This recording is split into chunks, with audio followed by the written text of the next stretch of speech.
Vamos lá, minha gente, hoje falando, sobre uma pintura, um quadro que é muito conhecido de todos nós, e eu vou contar uma historinha sobre ele, Eu acho que você já ouviu falar sobre Leonardo da Vinci, não é? Eu falando do pintor. E olha esse quadro aí.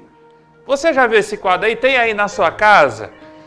Então, acho que todo mundo já ouviu falar nesse quadro. E por que eu estou trazendo esse quadro aqui hoje na mensagem do programa?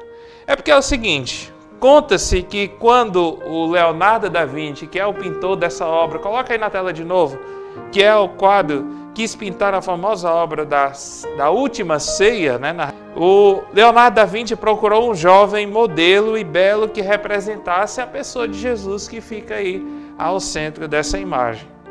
Procurou alguém em vários ambientes, até que encontrou um jovem belo, sensível, firme e viril, quando assistia a um coral numa igreja. Ele viu em um dos cantores a imagem perfeita do Cristo. Em um dos cantores que estava lá naquele coral, ele viu a imagem perfeita do Cristo que ele pintou depois. Então ele convidou para ir para o seu ateliê e reproduzir os seus traços em estudos e esboços. Pode voltar para cá, você. O jovem ficou muito entusiasmado e feliz ao ver o rosto estampado no rosto de Cristo. A partir de então, ele foi pintado um a um dos apóstolos. Então ele pintou Jesus e aí depois ele continuou pintando outros apóstolos com outras figuras, notadamente.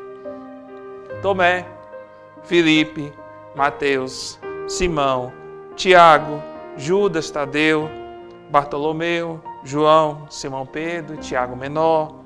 Passaram-se então 4 anos nesta pintura e Leonardo da Vinci já tinha pintado quase todos os apóstolos.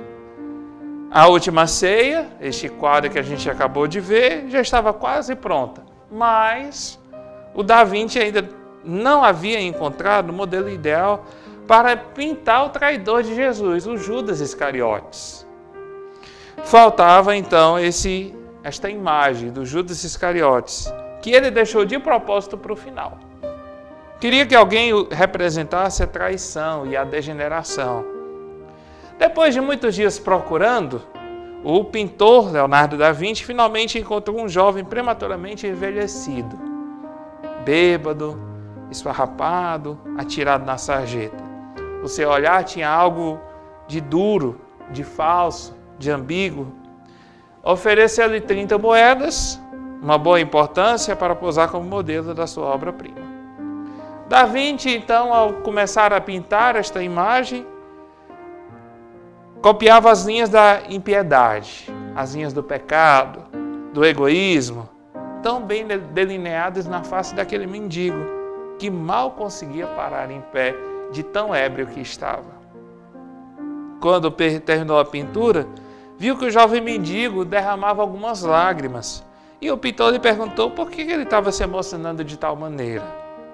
Ele então respondeu: "O senhor não está me reconhecendo?" "Não, por que deveria?"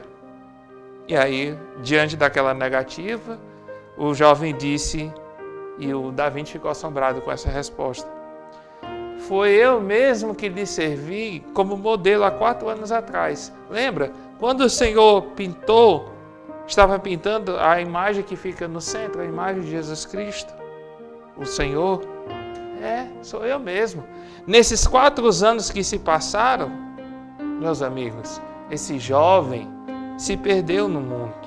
Perdeu suas posses, sua posição social, o seu trabalho, sua família, a sua dignidade e praticamente perdeu a sua vida. E aí se desenfreou no álcool e todas as outras coisas mais. A sua imagem se deformou de tal maneira que já não mais refletia aquela imagem linda e exuberante de Cristo, e sim refletia mais a aparência de Judas, do traidor, exatamente o oposto do que era o Cristo. A figura de Cristo na cruz ficou totalmente desfigurada pelo efeito do pecado do homem. E está lá em Isaías 53, versículos 3. Era desprezado, era a escória da humanidade, homem das dores, experimentado nos sofrimentos, como aqueles diante dos quais se cobre o rosto, era amaldiçoado e não fazíamos caso dele. Meus amigos, esta história ela é real. Esse personagem é real e a história guardou o seu nome. Este homem chamava-se Pietro Bondinelli. Mas há quem considere como uma lenda. Há quem não queira acreditar nessa história. Lenda ou não, a verdade é que essa história ela não só é real, como ela é totalmente atual, meus amigos. Pois este jovem, que antes era um jovem viril, um jovem bonito, e depois totalmente desfigurado, esse pode ser visualizado em todos os cantos, em todo e qualquer rosto que se olha, uma vez que todos nós, meus amigos, nós, eu e você aí, nós somos feitos à imagem e semelhança de Deus. Você é a imagem e semelhança de Deus. Mas nós somos imagens, somos criados segundo a semelhança de Cristo, não só a imagem exterior, mas também o homem interior. O mesmo homem, meus amigos, pode ser bom ou mau. O que depende é das suas escolhas. Tudo vai depender das suas escolhas e atitudes, pois o caminho que ele escolher trilhar definirá o seu destino final. Então, cabe a mim e a você, meus amigos, não deixar que o mundo nos engane, nos leve para caminhos tortuosos, a ponto de destruir esta semelhança que nós temos de Deus e que existe entre eu e você. Somos imagem e semelhança de Deus, mesmo que a dor e a tristeza invada o meu ou o seu coração. Lá em Romanos 8, nós vemos São Paulo dizer que nada pode nos afastar do amor de Deus. Nada nesse mundo. Mas a gente tem que querer.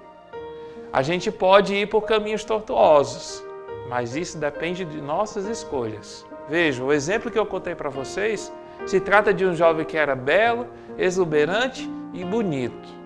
Um jovem que tinha um caminho todo certo, mas que resolveu fazer uma escolha errada.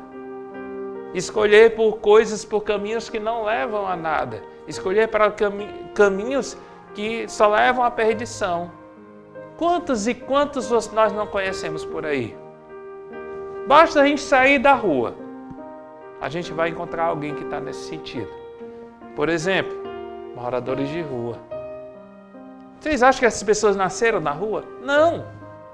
Muitas vezes aquelas pessoas estão lá nas ruas porque escolheram esse caminho. Mas aquelas pessoas, mesmo assim, são a imagem e semelhança de Deus. O que é que eu quero trazer com isso? Nós temos que ter muito cuidado e muito zelo com as nossas escolhas, porque as nossas escolhas geram consequências. Eu estou citando o exemplo de moradores de rua, mas quando a gente se afoga no pecado, se afoga na coisa ruim, a gente também se encontra nisso. Então há uma necessidade muito grande da gente parar e pensar. O que é que está me afastando dos caminhos de Deus? E aqui tanto faz ser católico, ser protestante. O que é que está me afastando dos caminhos de Deus? O que é que está me fazendo fugir daquela imagem maravilhosa, daquela imagem maravilhosa que a gente tem, imagem e semelhança de Deus, e se dessegurar por conta das escolhas erradas? Ainda é tempo de mudar. A gente tem que ter a atitude. Do mesmo jeito que a gente teve a atitude para ir para caminhos ruins, Deus está nos dando uma atitude. E como eu sempre falo, talvez seja o último dia. Então tome a atitude, queira. O que é que eu tenho que fazer, Anderson? Ainda não entendi. Escolha. A partir dessa escolha, se você quer ir para o caminho de Deus, quer ir para o caminho correto, então diga para Deus: Senhor, eu quero caminhar nos teus caminhos. Eu quero sair deste mundo de miséria que é o mundo do pecado. Eu quero sair desse mundo que só é uma mentira, que só leva a caminhos tortuosos, que só leva a desgraças. Eu quero seguir junto de ti. Escolha. Lembre-se, escolhas geram consequências. A gente vive nessa dualidade e a gente tem que escolher entre o bem e o mal, o caminho de Deus ou o caminho das trevas.